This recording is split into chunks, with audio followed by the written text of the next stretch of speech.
நண்பர்களே, நீங்கள் பார்த்து கொண்டு இருப்பது உங்கள் கௌசிக் ரிவ்யூ. சரி, வாங்க வீடியோக்குள்ள போய் என்னென்ன நடக்க போகுது அப்படின்னு சொல்லிட்டு பார்த்தீங்கன்னா, திடுக்கிடும் உண்மைகள் இப்போதாங்க வெளியே வந்திருக்கு. இதுதானே நமக்கு தேவை அப்படின்ற மாதிரி ஒரு பக்கம் நம்ம தீபிகாவோட அப்பா இப்போதான் வெளியவே வந்திருக்காரு.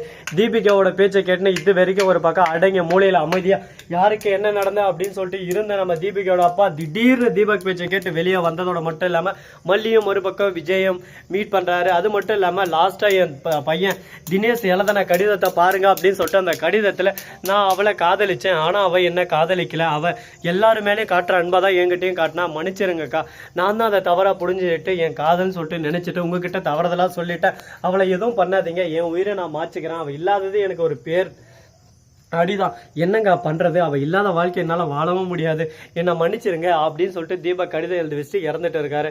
ஆனா அதே சமயத்துல மறுபக்கம் அப்படி தீபக் எல்லாரும் கூட பேசினா அப்படி இப்படின்னு சொன்னாலே அது என்ன, அது உண்மையா இல்லையா, இல்ல அது போலியான கனவா அப்படின்னு சொல்லிட்டு பாத்தீங்கன்னா, ஆனா ஆமாங்க, நம்ம அதாவது தினேஷ் இருக்கார்ல, அவருக்கு மென்டலி ஹெல்த் இஷ்யூ இருக்கு. அவங்களுக்கு ஒருத்தரை ரொம்ப பிடிக்க ஆரம்பிச்சிச்சுன்னா அவங்க கூட பேசுற மாதிரியும் அவங்க கூட வாழ்ற மாதிரியும் அவங்க நம்ம கூட இருக்கிற மாதிரியும் அப்படியே சொல்லிட்டு பிரம்ம பிடிச்ச மாதிரி ஒரு விஷயம் அவருக்குள்ள இருக்கு. இதை தெரிஞ்சுக்காத நம்ம மல்லி என்னன்னு, மல்லியை சுத்தி இருக்கிறவங்க என்ன நினைச்சாங்க, மல்லி கூட தான் பேசிட்டு இருக்காரு அப்படின்னு சொல்லிட்டு தவறுதலா ஒரு புரிதலை அவங்களுக்குள்ள அவங்க ஏற்படுத்திட்டாங்க. தினேஷ் அந்த மாதிரி தான் அவங்க அக்கா கிட்டே இந்த மாதிரி மல்லி கூட இப்பதான் பேசினா மல்லி என்ன ரொம்ப நல்லா கேர் பண்ணிக்கிறா, ரொம்ப சந்தோஷமா இருக்கு அப்படி இப்படின்னு சொல்லிட்டு ஒரு பக்கம் வாய்க்கு வந்த மாதிரி பேசின்னு இருக்காரு. இதெல்லாம் கேட்ட நம்ம தீபிகாவுக்கு என்னாச்சு, ஓ இப்படி தாங்க ஒரு பக்கம் போயின்னு இருக்கு. உடனே இதெல்லாம் தெரிஞ்சுக்கிட்ட நம்ம மல்லிக்கு ரொம்ப ஷாக் ஆயிருது. அவங்க அப்பா சொன்னதே அதிர்ச்சி ஆயிருது. ஐயோ உண்மையா இது அப்படின்னு சொல்லிட்டு கேட்க, ஆட ஆமாங்க இதுதான் உண்மை, அவனுக்கு மனநிலை பாதிக்கப்பட்டிருக்கு, அதுக்கான சர்டிபிகேட் எல்லாமே எங்கிட்ட இருக்கு, இதை உங்க பொண்ணுகிட்ட சொல்ல நல்லா சொல்லி உங்க பொண்ணை புரிய வைக்கலாம்ல. ஐயோ தீபிகா அதுக்கு மேல தான் தம்பியை தான் உயிரா நினைச்சுட்டு இருந்தா, அப்படிப்பட்ட தம்பிக்கு இப்படி ஒரு ஹெல்ப் நீ பண்ணதா, ஆனா அந்த உதவி பண்ணதே உன்னால உபத்தோரமா மாறிடுச்சு, அதனால உன்னை ஏன் என் தம்பியை வெறுக்க வச்ச, என் தம்பி நல்லா தானே இருந்தான், அவனை கொஞ்சம் பாத்துறதுக்கு கேர் பண்ணிக்கலாம்ல, என் தம்பியை விட்டு அவ எப்படி போலாம், அவளை நான் சும்மா விட மாட்டேன் அப்படின்னு சொல்லிட்டு அவ அப்பவே பழிவாங்க கிளம்பினா, நான் தான் அவளை அடிக்க வச்சுன்னு இருந்தேன், ஆனா அவ கண்ணுல நீ மாட்ட மாட்டேன்னு சொல்லிட்டு நினைச்சுன்னு இருந்தேன், ஆனா திடீர்னு அவ கண்ணுல நீ பட்டதும் எனக்கு என்ன பண்றது ஏது பண்றதுன்னு சொல்லிட்டு தெரியல. ஒரு பக்கம் வாழ்க்கை மாயமாயிருச்சு, சித்தரிச்ச வாழ்க்கை மாதிரி ஒரு பக்கம் சுத்திக்கிட்டு இருக்கு. அப்படி இப்படின்னு சொல்லிட்டு எல்லாத்தையும் டைலாக் எல்லாம் எடுத்து விட உடனே பார்க்கணுமே நம்ம மல்லிய மறுபக்கம் விஜயம், என்னடா இது என்ன கூத்து இது, அவ ஒரு பக்கம் அவன் தம்பி முட்டாள்தனமா நடந்துகிட்டது, என் பொண்டாட்டி தான் இதுக்கு பலியாடா, நான் இதை இப்படியே விட மாட்டேன், இந்த பிரச்சனை ஒரு பக்கம் மேலும் மேலும் வளர விட மாட்டேன், இந்த பிரச்சனை ஒரேடியாக முடிவு கொண்டு வரான், அந்த தீபிகாவை போயிட்டு நீ கிளின்னு கிளிக்கிறான் அப்படின்னு சொல்லிட்டு, ஐயோ தம்பி அதை மட்டும் பண்றாதீங்க, தீபிகாவோட கோபத்தை கிளம்பிட்டீங்க, அவன் தம்பிக்கு மேல கொஞ்சம் கோபம் அதிகமாச்சுன்னா அவளை கண்ட்ரோலே பண்ண முடியாது, எத்தனை ஒரு பிரச்சனையை கொண்டு வந்துனே இருப்பா. அதுக்கப்புறம் சும்மாவே ஒரு பக்கம் அவளோட சுயரபத்தை நீங்க பார்க்க ஆரம்பிச்சிருவீங்க. அவ ஃபர்ஸ்ட் ரொம்ப நல்லவ, தங்கமானவ, தம்பி மேல உயிரே வச்சுருந்த அவ தம்பி இல்லாததும் கொஞ்சம் கோபக்காரியா மாறிட்டா, மற்றபடி அவ தொக்க தங்கம் அப்படி இப்படின்னு சொல்லிட்டு பாராட்ட ஆரம்பிக்கிறாங்க. உங்க பாராட்டெல்லாம் யாருக்கா வேணும், இங்க என் பொண்டாட்டியோட உயிர் ஊசல் ஆடுது, அவளை என்னைக்கு ஒரு பக்கம் ஜெயில போட்டு அவளை உப்பு களி தின்ன வச்சு அவளை தூக்கில போடணும்னு சொல்லிட்டு கங்கன காட்டுன்னு தெரிஞ்சுன்னு இருக்கா அந்த தீபிகா.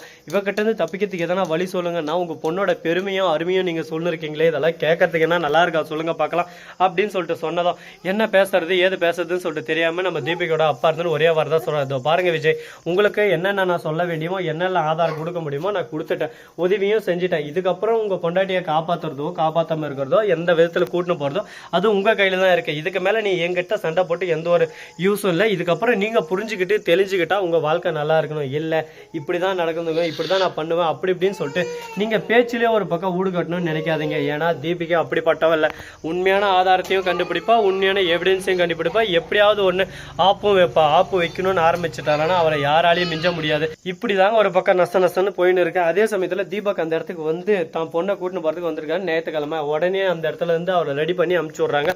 அந்த சமயத்துல தீபிகாவும் வர பாத்துறாங்க. மல்லியும் விஜயும் யாருக்கும் தெரியாம அந்த இடத்துல இருந்து பிண்டோர் வெளியவும் போயிடுறாங்க. ஐயோ மல்லி உன்னை பார்த்துருந்தா அவ்வளவுதான். அதுக்கப்புறம் கரெக்டா அந்த இடத்துக்கு வந்ததும் எதுக்கு என் தம்பியோட கடிதத்தெல்லாம் எடுத்துறீங்க, என் தம்பியோட கடிதம் எல்லாமே இங்கதான் இருந்துச்சு, உங்களை யார் எடுக்க சொன்னது அப்படி இப்படின்னு சொல்லிட்டு கோவப்பட ஆரம்பிக்கிறாங்க. கோவத்துல ஆவேசத்துல அப்படியே மூக்கு ஒரு பக்கம் செவருது. ஐயோ என்னடா இது, தான் தம்பியோட கடிதத்தை எப்படிக்கே இப்படியா, இந்த கடிதத்தை வேற எதனா படிச்சிருந்தான்னு சொல்லிட்டு தெரிஞ்சு என்ன பண்ணுன்னே தெரியாது. அது மட்டும் இல்லாம அவனோட சர்டிஃபிகேட் எதுவுமே காணும், மனநிலை பாதிக்கப்பட்டதுக்குன்னு எல்லா ப்ரூஃப் அங்கே இருந்துச்சு, அது எதுவுமே காணும். எங்கப்பா அதெல்லாம் கேட்குறாங்க. தெரியலம்மா எங்கே போச்சோ, ரொம்ப நாள் ஆயிடுச்சுல, நான் நேற்றுக்கிட்ட எடுத்து பார்த்தேன், தம்பியோட ஞாபகம் வர்ற போதெல்லாம் நான் எடுத்து பார்த்துக்கிட்டு தான் இருக்கேன். தேவையில்லாமல் ஒரு பக்கம் நீங்கள் பொய்யான ஒரு விஷயத்தை என்கிட்ட பரப்புறீங்க, பொய்யான ஒரு விஷயத்த சொல்கிறீங்க, உண்மையை சொல்லுங்கள், அந்த மல்லி வந்தாலா இல்லையா, இப்படி தாங்க ஒரு பக்கம் போயின்னு இருக்கு. அந்த பிரச்சனையெல்லாம் ஒரு பக்கம் போயின்னு இருக்கு. அவங்க அப்பா மேலே கோவப்பட ஆரம்பிச்சிடா. தீபக்கை பார்த்து உன்னாலதான் எல்லாத்துக்கும் ஆகுது, உன்னை யார் உண்மையை சொல்ல சொன்னது, உனக்கு என்னதான்டா பிரச்சனை, உனக்கு என்னதான் பிரச்சனை, உன் கூட வாடல் பிடிக்காம தானே தனியா வந்துட்டேன், இங்க வந்து என்ன நிம்மதியை இருக்க மாட்டேன், என் வாழ்க்கை நாசம் பண்ணுனே வந்திருக்கியா அப்படி இப்படின்னு சொல்லிட்டு கோவப்பட ஆரம்பிச்சதும் உடனே இதோ பார் தீபிகா, உனக்கு நல்லது பண்ணணும் தான் நான் நினைக்கிறேன், குடும்பம்னா இப்படிதான் இருக்கணும், சண்டை சச்சரவுனா இப்படிதான் இருக்கணும் அப்படின்னு சொல்லிட்டு ஒவ்வொரு விஷயத்தையும் உனக்கு சொல்லி புரிய வச்சேன். ஆனா உன் தம்பி மேல நீ அளவு கடந்த பாசம் வச்சுன்னு உன் தம்பியை ஒரு பக்கம் நீயே தான் கொண்டுட்ட, அதை ஃபர்ஸ்ட் நல்லா தெரிஞ்சுக்கோ. அதை விட்டு அந்த பாவம் அந்த மல்லி ஒன்றும் தெரியாத அப்பாவி அவன் மேல பழிய போட்டு அவள் வாழ்க்கை சீரழிக்கணும்னு சொல்லிட்டு நினைக்கிறியே, நீ எல்லாம் ஒரு பொண்ணா, நீ எல்லாம் நல்லா இருப்பியா, நீயும் ஒரு பொண்ணு தானே, உன் கழுத்துலையும் தாலி ஏறிச்சு இல்லை, நம்ம 2 பேரும் பிரிஞ்சு இந்த காலம் எப்படி கஷ்டப்பட்டுன்னு இருக்கோம் அதெல்லாம் புரியுதா, நான் கஷ்டப்படல, நான் சந்தோஷமா தான் இருக்கேன், உன்ன மாதிரி ஒரு சைக்கிள் கூட வாழ்றதுக்கு நான் வாழாம இருக்கிறது சந்தோஷம் தான். கட்டின பொண்டாட்டியே எந்த எதுனா போயின்னு போறா, அவளை பத்தி கண்டுக்காம அவளோட சந்தோஷத்தை நீ ஏத்துக்காம நீ ஒரு பக்கம் நீ சொல்றத தான் நான் ஏத்துக்கணும்னு சொல்லிட்டு என் மனசுக்குள்ள நீ சித்தரிக்க பார்த்தேன். ஆனா அது எல்லாத்தையும் விலகி போனா நான் கெட்டவன் அப்படி இப்படின்னு சொல்லிட்டு ஒரு பக்கம் ஒவ்வொன்றும் ஒப்பாரி வைக்க ஆரம்பிக்கிறாங்க. இதெல்லாம் எங்க போய் முடிய போகுது, எப்படி போய் முடிய போகுதுன்னு சொல்லிட்டு தெரியலீங்க. ரொம்பவே குழப்பம் பயம் எல்லாமே ஒரு பக்கம் வந்துகிட்டு தான் இருக்கு. பதட்டம் ஒரு பக்கம் அதிகமாயிட்டு தான் இருக்கு.